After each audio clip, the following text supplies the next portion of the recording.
আন্তর্জাতিক সংবাদ মাধ্যম আল জাজিরা সম্প্রতি একটি চাঞ্চল্যকর রিপোর্ট প্রকাশ করেছে, যা ভারতের গণতন্ত্রকামী মানুষের কপালে চিন্তার ভাঁজ ফেলেছে।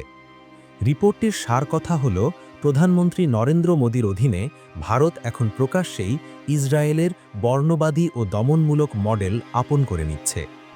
আল জাজিরা দেখাচ্ছে, নয়াদিল্লি এখন কেবল ইসরায়েল থেকে অস্ত্রই কিনছে না, বরং ফিলিস্তিনিদের দমানোর জন্য ইসরায়েল যে ভয়ঙ্কর প্রশাসনিক ও সামরিক কৌশল ব্যবহার করে, সেগুলোই এখন ভারতে আমদানি করা হচ্ছে। আল জাজিরা তাদের প্রতিবেদনে ২০১৯ সালের একটি ঘটনার কথা মনে করিয়ে দিয়েছে, যেখানে ভারতের তৎকালীন কনসাল জেনারেল সন্দীপ চক্রবর্তীকে বলতে শোনা গিয়েছিল, ইসরায়েলিরা যদি ফিলিস্তিনে তাদের মডেল সফল করতে পারে, তবে ভারত কেন কাশ্মীরে পারবে না?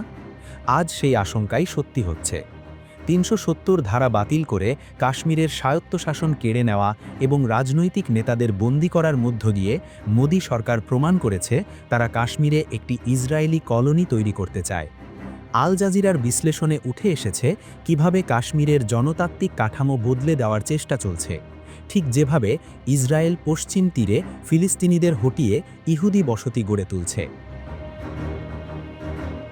আল জাজিরার এই প্রতিবেদনে ভারতের তথাকথিত বুলডোজার জাস্টিস নিয়ে কঠোর সমালোচনা করা হয়েছে।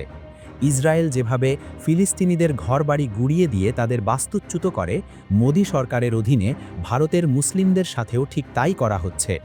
বিশেষ করে বিজেপি শাসিত রাজ্যগুলোতে বিনা নোটিশে ঘরবাড়ি ও মসজিদ মাটির সাথে মিশিয়ে দেওয়ার এই সংস্কৃতিকে আল জাজিরা ইসরায়েলি প্লে বুক থেকে নেওয়া একটি নিষ্ঠুর পদক্ষেপ হিসেবে অভিহিত করেছে। নজরদারির ক্ষেত্রেও ইসরায়েল এখন মোদী সরকারের সবচেয়ে বড় অস্ত্র।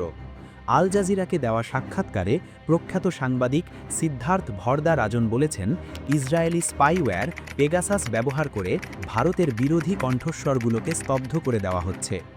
ইসরায়েল যেভাবে অধিকৃত অঞ্চলের মানুষের ওপর ডিজিটাল নজরদারি চালায়, মোদী সরকার সেই একই পদ্ধতি তার নিজের নাগরিকদের ওপর প্রয়োগ করছে।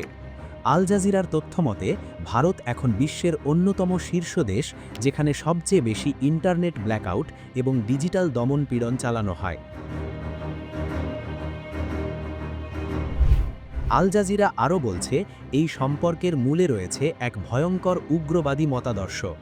বিজেপির হিন্দুত্ব এবং ইসরায়েলের জায়নবাদ উভয়ই মুসলিমদের একটি কমন শত্রু বা নিরাপত্তা হুমকি হিসেবে দেখে। এই শ্রেষ্ঠত্ববাদী চিন্তার কারণেই ভারতের উগ্র সংবাদ মাধ্যমগুলো আজ অবলীলায় পাকিস্তানকে গাজা বানিয়ে দেওয়ার হুঙ্কার ছাড়ছে। আল জাজিরার এই রিপোর্ট চোখে আঙুল দিয়ে দেখিয়ে দিচ্ছে যে ভারত আজ এক বিপজ্জনক মোড়ে দাঁড়িয়ে।